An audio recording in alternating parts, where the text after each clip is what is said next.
Hello students, again welcoming you to the unit tuition classes where you are going to study the maths with Gaurav sir. So last video में हमने देखा था 8.1 के question number 7 के बारे में.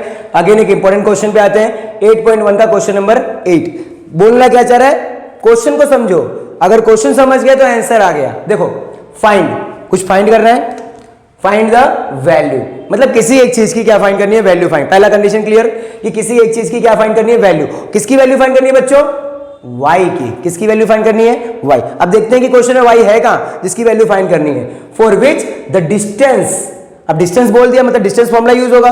For which the distance between the 2 point, एक point दिया हुआ है p, कोऑर्डिनेट क्या दिया है 2 और -3, और एक पॉइंट दिया है q जिसका कोऑर्डिनेट क्या दिया हुआ है, जो पॉइंट नाम दिया हुआ है, एक मिनट, यहाँ 2 और -3, और एक पॉइंट दिया हुआ है q जिसका कोऑर्डिनेट दिया हुआ है 10 और y.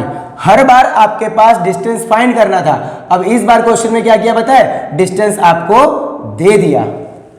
पॉइंट समझ में आ रहा है. इस बार बस उल्टा कर दिया क्वेश्चन. हर बार डिस्टेंस फाइंड करते थे आप डिस्टेंस फॉर्मूला की मदद से, आपके पास दोनों पॉइंट गिवन रहता था. देखो 2 और -3 और यहाँ 10 और समथिंग कोई वैल्यू रहता था, तो आप डिस्टेंस फॉर्मूला यूज करके निकाल लेते थे. बस इस बार फर्क क्या किया पता है, इस बार आपको डिस्टेंस दे दिया, 2 पॉइंट दिया, एक पॉइंट इसमें अननोन दे दिया है, उसी की वैल्यू क्या करनी है आपको, फाइंड. बहुत आसान है, बस डिस्टेंस फॉर्मूला याद रहना चाहिए. डिस्टेंस फॉर्मूला क्या बोलता है बच्चों, कि distance is equals to under root x2 minus x1 का whole square plus y2 minus y1 का होल स्क्वायर. डिस्टेंस क्या दिया बच्चों, 10.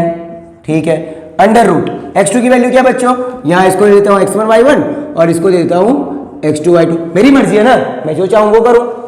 x2 की वैल्यू क्या बच्चों 10 माइनस 2 का स्क्वायर प्लस y2 की वैल्यू y माइनस, और यहां -3 है, प्लस 3 का स्क्वायर. 10 माइनस 2 क्या हो जाएगा बच्चों, 10 माइनस 2 8 का स्क्वायर प्लस y प्लस 3 का स्क्वायर, मतलब y प्लस 3 का स्क्वायर ही रखते हैं अभी हम इसको. क्लियर. और यहाँ पे 10, ये स्क्वायर रूट को अगर इधर भेज देंगे तो क्या बन जाएगा, 10 का स्क्वायर 64 प्लस y प्लस 3 का होल स्क्वायर. ये क्या हो गया 100 प्लस 64 इधर आया -64. y प्लस 3 का होल स्क्वायर है, फॉर्मूला डालूंगा y square plus 6y plus 9. अब 10 माइनस 64 क्या हो जाएगा बच्चों 36 is equals to y square plus 6y plus 9. अब एक क्वाड्रेटिक इक्वेशन बनने की तैयारी पे है. क्वाड्रेटिक इक्वेशन को सॉल्व करना सीखा था हमने, मिडिल टर्म स्प्लिटिंग, उसका यूज होने वाला, ध्यान देना. प्लस 36 को इधर भेज रहा हूं मैं, y square plus 6y plus 9 minus 36 equal to 0. तो y square plus 6y minus 27 equal to 0. अब y की वैल्यू निकालनी है इस क्वाड्रेटिक इक्वेशन में से. देखते हैं कैसे निकलेगा बच्चों.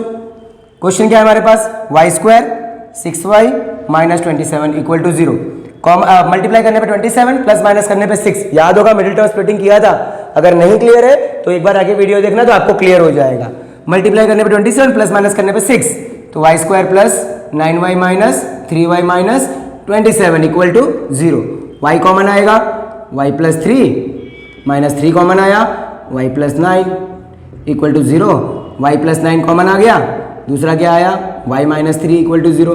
तो एक बार y प्लस 9 इक्वल टू 0 लेंगे और एक बार y माइनस 3 इक्वल टू 0 लेंगे. तो एक बार y की वैल्यू आई माइनस 9 और एक बार y की वैल्यू आ गई 3. तो इस तरह से हम y की वैल्यू 2 डाल सकते हैं. जब आप -9 डालोगे तो भी आंसर 10 ही आएगा, और जब y की वैल्यू 3 डालोगे तो भी आंसर 10 ही आएगा. तो इस तरह से हमने क्या किया, y की वैल्यू को क्या किया, निकाला.